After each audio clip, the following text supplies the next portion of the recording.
President On, we are ready to begin. Okay, thank you. Okay.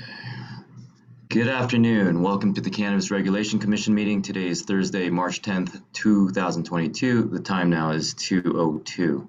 I'm President Robert On. I'll be chairing this meeting. The following commissioners have also joined virtually via Zoom. We have Vice President Mason, Commissioners Naro, and Mercado. DCR's Executive Director, Kat Packer, has also joined this meeting along with members of the department as well as the City Attorney's Office. I'm going to go over some general instructions before we start the meeting. Due to the COVID-19 pandemic, this meeting is being conducted virtually via Zoom and is being live streamed on DCR's website. Individuals who wish to watch this meeting may do so by visiting cannabis.lacity.org and clicking the About menu item on the top. Under the About menu, click the Commission Meetings link. Scroll down to the bottom of the Commission's Meetings page to find the live stream. Folks can also listen to this meeting by calling Council phone at 213-621-2489 or 818-904-9450 and selecting the number for this meeting. Members of the public who want to offer public comment may do so by calling one of the following toll-free numbers: 877-853-5257 or 888-475-4499. Enter meeting ID 860-838-7310. These numbers can also be found on the agenda for this meeting. Agenda for today's meeting can be found on the department's website at cannabis.lacity.org and navigating to the Commission page under the About menu. This meeting is being recorded, therefore we ask all commissioners, staff, and members of the public to please state your name clearly before you speak. The audio file will be posted online within 48 hours of the meeting. If you're on the Zoom call, when the item you wish to speak on is called, press star 9 to get on the speaking queue. We will then call out each speaker by the last 4 digits of their phone number to identify the caller. The caller will be prompted to unmute themselves by dialing star 6. If there are no other items you wish to speak on, you may disconnect from this call and view the meeting via live stream or dial council phone to listen only. We will be following the agenda order. Today's presentation to the Commission will be available on the department's website within 2 business days from this meeting. We'll consider general public comment and single or multiple agenda items together. Therefore, speakers will have 1 minute for general public comment and 1 minute per item with a maximum of 2 minutes for multiple items. We ask that speakers state whether they are providing general public comment and or which other items they are speaking on before they begin to comment, so that staff can appropriately time them. If the speaker does not specify which items they are speaking on, only 1 minute will be provided. We'll now move on to the opening of the general public comment and single or multiple agenda items periods. Speakers can address the Commission on non-agenda items provided they are within the jurisdiction of this Commission or provide public comment for items in today's agenda by dialing star 9 on your telephone. If you're listening on the live stream and have called to provide public comment, please mute the live stream before you begin speaking to eliminate feedback. Commissioners and staffs, please mute your microphones. Ms. Treviso, if you're ready, please call the first speaker.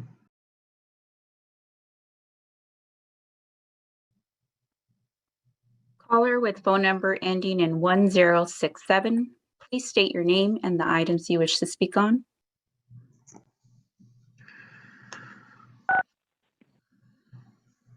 Hello? Yes, please state your name and the items you wish to speak on. Yes, my name is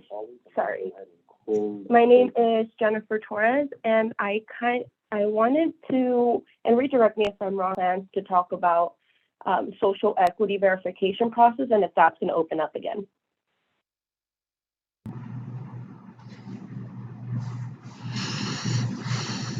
Thank you. Next speaker.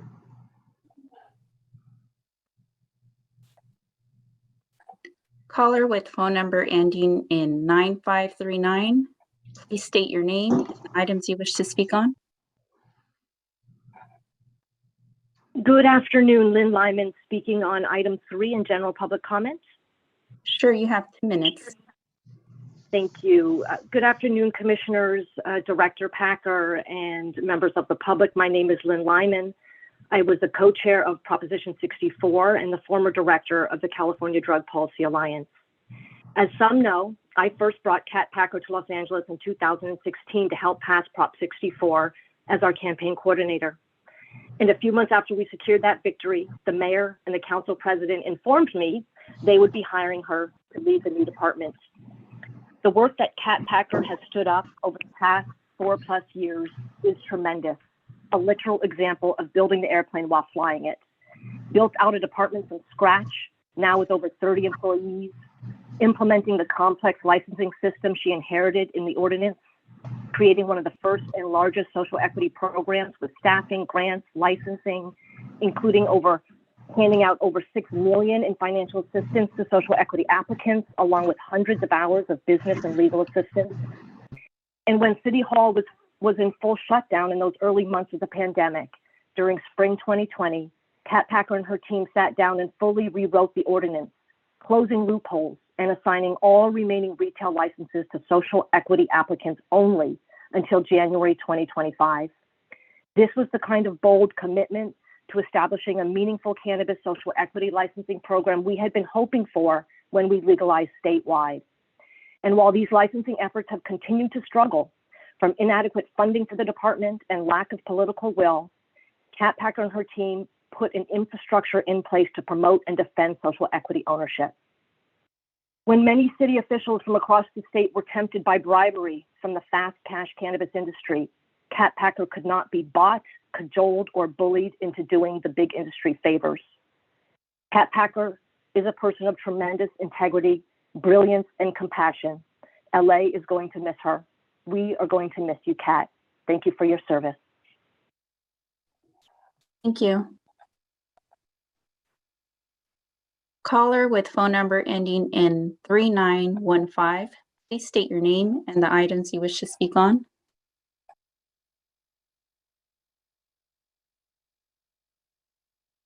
My name is Jesse Sprierson. I want to speak on a non-agenda item. I'm a verified Sure, you have 1 minute. social equity applicant. Okay, I've been waiting for the PCN process to reopen. We were waiting.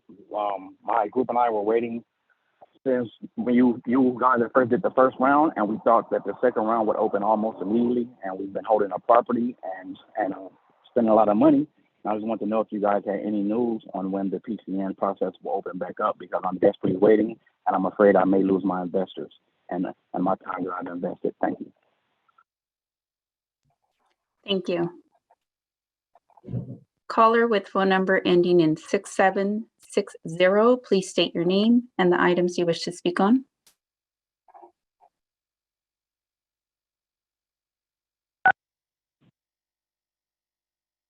Good afternoon. This is Kika Keith, owner of Social Equity Retail License, Gorilla RX, as well as co-founder of the Social Equity Owners and Workers Association. Over the past 4 years, we have been diligently showing up as community members, really ensuring and making sure that the intent of the social equity program was upheld, hoping our best to work hand in hand with the DCR and with city officials. And I'm so saddened that just as we're getting so close to having some comprehensive social equity reform, that Kat Packer is leaving.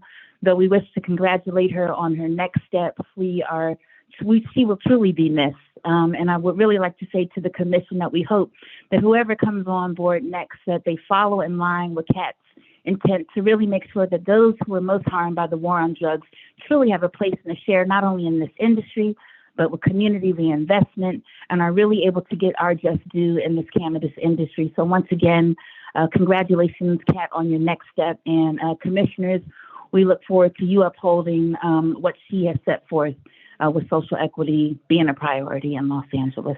Thank you very much. Thank you. If anyone wishes to provide public comment, please dial *9.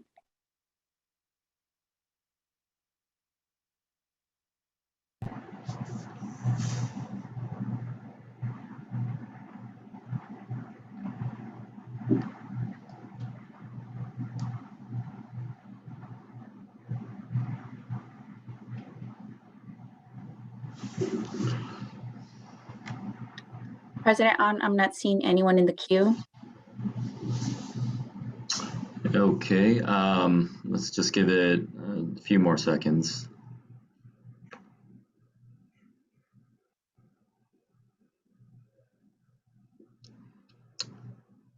Okay, I don't think we're going to have any other speakers. With that, I'm going to go ahead and close the both the general public comment period as well as the single or multiple agenda item periods. Both are now closed, and we'll move on to agenda item number 1. Commissioners, please take a look at the advanced calendar regarding our future meeting dates. If there are any planned absences, please advise at this time.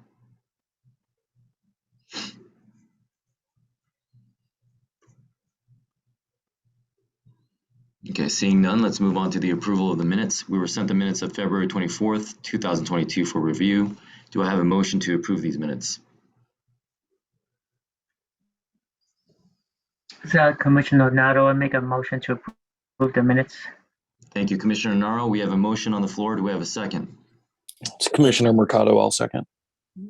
Commissioner Mercado with a second. Mr. Vizo, please call the roll. Commissioner Naro, how do you vote? Aye. Commissioner Mercado, how do you vote? Aye. Vice President Mason, how do you vote? Aye. President On, how do you vote? Aye. The vote is 4-0 and the motion passes. Thank you. Moving on to commission announcements and updates. Commissioners, do we have any announcements at this time? Hey there, it's Commissioner Mercado, and I had informed you, President On, that I was recently appointed to a commission or council by the governor, and as such, I will have to be rolling off of this commission. I did explain to you and the mayor's office that to be able to assist the ongoing business of the commission, I'll stay on within a reasonable amount of time until you guys find a replacement. Thank you, Commissioner Mercado. And I did receive your correspondence, and thank you for your service and congratulations on the new appointment. We're excited for your next step, and we appreciate you willing to stay on. We'll coordinate with the mayor's office as far as figuring out when your final commission date is, and we'll also speak offline as well. But I just want to thank you for your service. Thank you. And any other announcements or updates?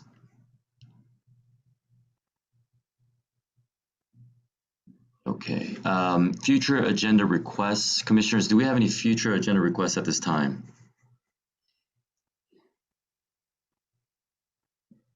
Okay, seeing none, let's move on to item number 2.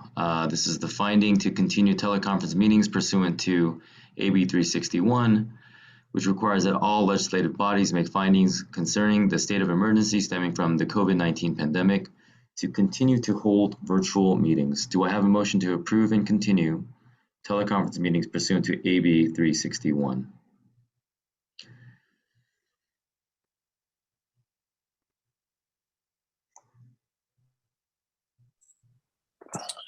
It's Commissioner Mercado, I move. Commissioner Mercado with the motion. Do we have a second? I second the motion, Commissioner Nato. Okay. Commissioner Mercado, do you have a language that you'd like to insert for us? I can read it into the record as well if you want. If you could, because I think I'm having Sure. some technical difficulties. Sure, happy to do so. The motion will be, just for the record, the motion will be that the commission determine in accordance with AB 361, Section 3E3, that this legislative body has considered the circumstances of the state of emergency and that the state of emergency continues to directly impact the ability of the members to meet safely in person, and or state or local officials continue to impose or recommend measures to promote social distancing. Mr. Mercado, is that to your satisfaction? It is. Okay, so we'll go with that language. Mr. Vizo, please call the roll. Commissioner Mercado, how do you vote? Aye. Commissioner Naro, how do you vote? I vote aye. Vice President Mason, how do you vote? Aye. President On, how do you vote? Aye. The vote is 4-0 and the motion passes. Thank you. Item number 3, we are going to hear from the department. We have a report from the Department of Cannabis Regulation. Ms. Packer, the floor is yours. Thank you, President On. Good afternoon, commissioners. Today, I'd like to share with you my decision to resign as the Executive Director of the City of Los Angeles Department of Cannabis Regulation. My last day serving in this role will be tomorrow, March 11th. My trusted friend and colleague, Michelle Garakian, will serve as interim general manager. I want to let this body know that it has been a tremendous honor and privilege to be able to serve as the first executive director of the Department of Cannabis Regulation for the last 5 years. In 2017, both the Department of Cannabis Regulation and the Cannabis Regulation Commission were established and assigned a truly significant task to advise and implement cannabis policies and programs in the city of Los Angeles, the world's largest cannabis market.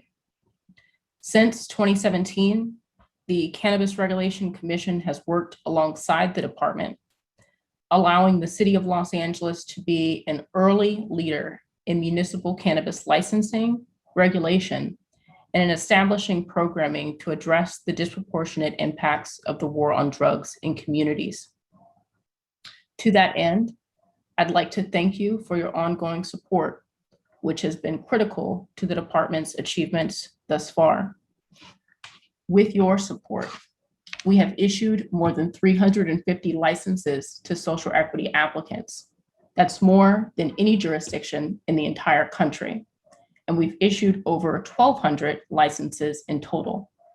We have designed several programs to lessen barriers to entering the legal cannabis market by providing over 200 social equity applicants $6 million in financial assistance through the SEED grant program, by providing all 1,600 of our social equity applicants access to over 100 hours of technical assistance through the social equity program's business licensing and compliance assistance program.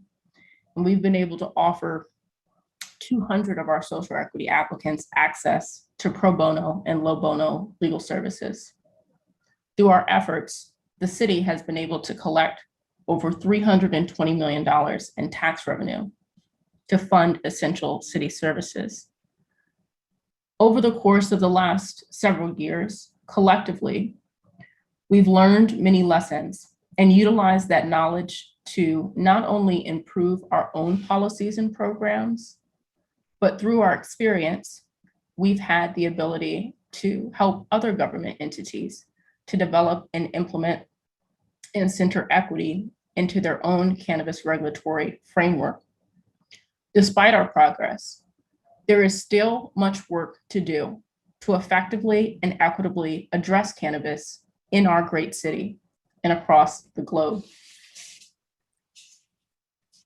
I will continue my commitment to advance equity and social justice beyond the city of Los Angeles, and I will remain a steadfast resource to this body and continue to advocate for our shared priorities.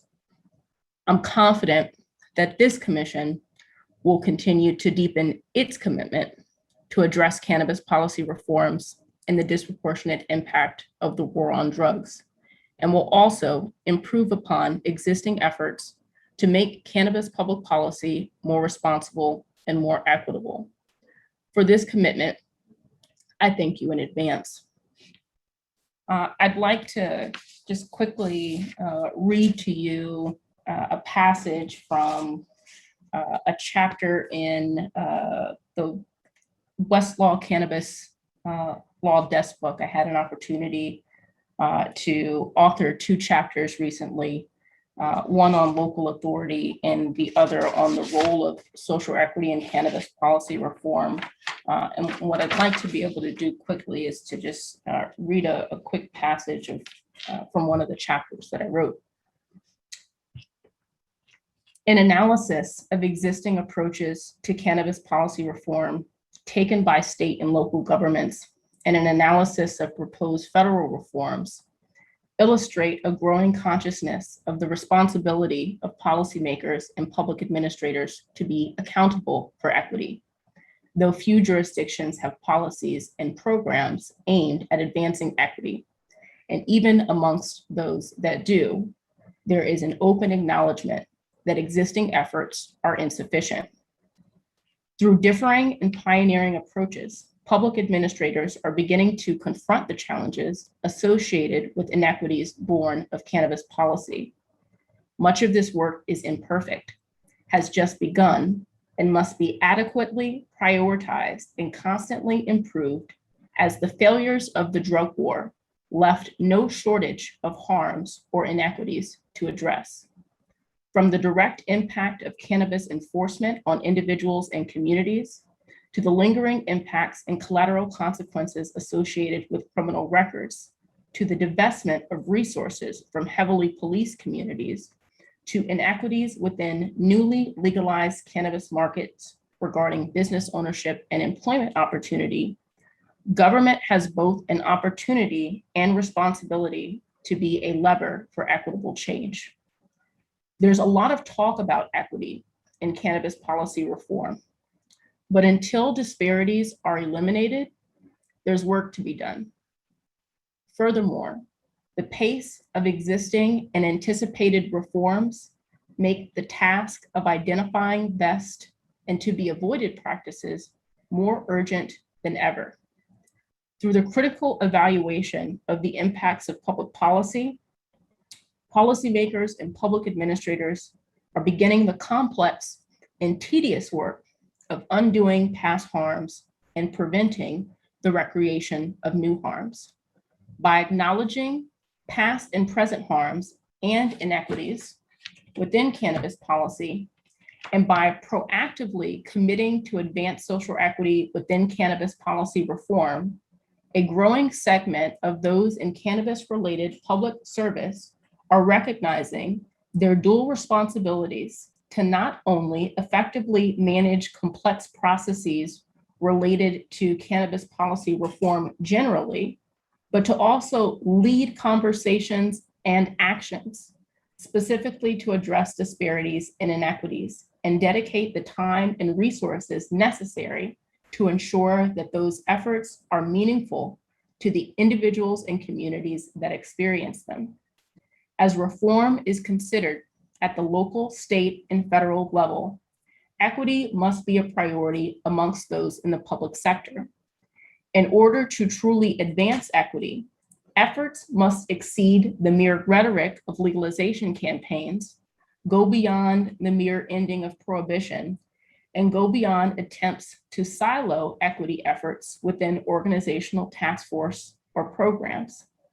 Equity must be at the center of government, down to the details of its budget and day-to-day operation. Equity, just like the war on drugs itself, must be a continuous, well-organized, and well-resourced effort supported by every level of government and considered both a personal and collective responsibility of all public servants. As recent cannabis policy reforms continue to rapidly evolve, paving the way for a multi-billion-dollar cannabis industry, the current patchwork of federal and state policies continue to cause disproportionate harm and necessitate a national strategy. The United States is at a critical juncture where it must decide rather quickly how best to address cannabis policy reform. And though no model to date is perfect, a growing number of policymakers, public administrators, and advocates are actively confronting the racial inequities of cannabis public policy by centering equity, although always a work in progress, by sharing and analyzing early policies and practices, challenges and lessons learned. Policymakers and public administrators responsible for cannabis policy reform are better positioned to establish and be held accountable to their social equity goals. I'd like to, lastly, again say thank you. I'd like to thank the mayor for this opportunity, the city council for being a partner in this work, this commission for being partners in this work, stakeholders for their collective efforts, and a big thank you to my team, the Department of Cannabis Regulation. It has truly been an honor to serve, to lead this department, to lead the city's efforts. But I want to remind this body, to remind folks who are listening live and who may listen later, that this has always been and will continue to be a collective responsibility. And so I encourage you all, as you all continue in this work, to keep equity at the center and to continue to do this work with integrity. I really appreciate all of the support and leadership that folks have shown in this regard, and am confident that this body, this city, is fully capable of continuing to lead this work as I move on and pursue opportunities to advance equity and social justice beyond the city of Los Angeles. Thank you. Thank you so much, Director Packer. At this time, I'd like to open up the floor for deliberation comments from my fellow commissioners. We have Commissioner Naro. Yes, thank you so much. Thank you, Director Packard. I just want to really, I want to reaffirm what the caller said earlier. You were building a plane while you were flying it. The department. I remember when the department was created. When the ordinance passed, it was, I think, you and just one person. Like it was, and back then there was a delay in getting the resources. I know there was frustration to get the budget, and you were basically creating a department from the, right from the base level all the way to what it is today. And I know that your staff are great, and everybody, but it was a collective effort. But I really think your leadership helped so much in building this department to what it is today. And I think what you have, I think, is very rare in City Hall. You have a strong sense of justice, and you have been able to combine that with the ability to manage a department and to lead a department.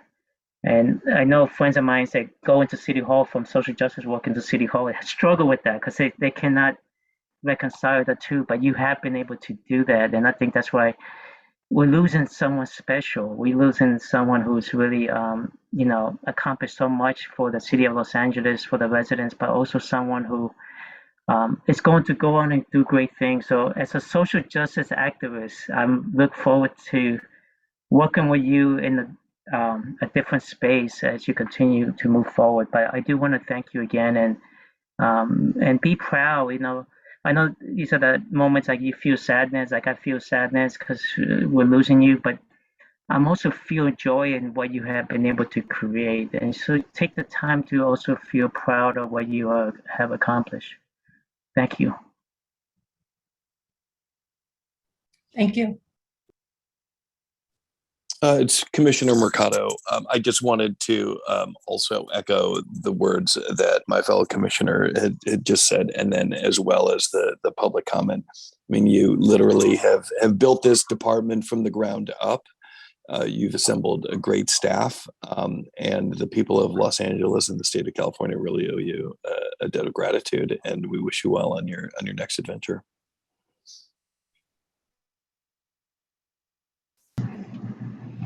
Vice President Mason. Thank you. Well, Director Packer, when we first met August 2017 when you did your first public address at the South Los Angeles Alliance of Neighborhood Council meetings. Little did I know at that time that you and I would cross paths again.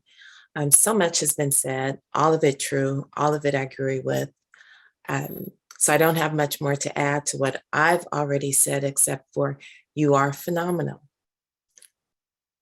Embrace that as you depart our great city. I have no doubt that your gifts will make extraordinary and expansive room for you. And I look forward to hearing about all the great things and the impact you will have in the area of equity and in the cannabis space overall. Thank you for serving the city for as long as you did. Thank you, Vice President Mason. This is truly, Kat, a bittersweet moment, I think, certainly for other commissioners and for your staff and really for the people of Los Angeles. I think that as commissioners, most of the times we hear the complaints and everything that's going wrong with the department, but we don't talk enough about the achievements and a lot of the accomplishments that are truly phenomenal. I mean, this is the largest cannabis market in the world. Literally, it's not an understatement. And as a result, we have such unique challenges just by the sheer size of the market, the sheer size of the city. And you were there from the beginning. And what you accomplished is truly historic. The legacy that you are leaving behind, we certainly will continue as a commission, as a department, and we'll continue to build on that. But you have created such a strong foundation from which to build on. And so we're very excited and very grateful for your service and for your dedication to the department and to the city of Los Angeles. I don't think I ever told you this, but you had a very strong impact on me in a lot of ways, but in particular in the area of equity. You really informed me as far as the history of the war on drugs, the failed policies of the past, and I know we've had many conversations about equity and how the program should continue, how we can improve upon it, and how can we make the biggest impact and help those that need it the most. And for that, I'll be forever grateful. I am committed to continuing that mission that you have started in terms of equity. And I'm very excited to see what you're going to do next. I think we all are. But certainly you're not going to have there will be no shortage of opportunities, and you are going to be well positioned, I think, to have a lasting impact for cannabis, not just here in Los Angeles, but I think in the nation.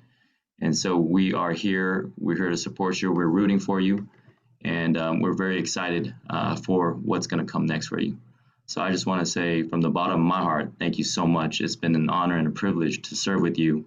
We came in together literally at the same time. I think we received our appointment and we were confirmed at City Council. And I still remember the very first day that we met, and just to see how far that we've come, it brings me great pleasure and great satisfaction. And like I said before, this is not goodbye. This is just more of a see you later. We fully expect to stay in communication, and we'll call upon you for your wise counsel as we continue the charge here in Los Angeles. So thank you again for your service. Thank you all. Spacker, do you want to have any last words before we wind down? Just want to say thank you. Thank you to my team. Thank you to this commission.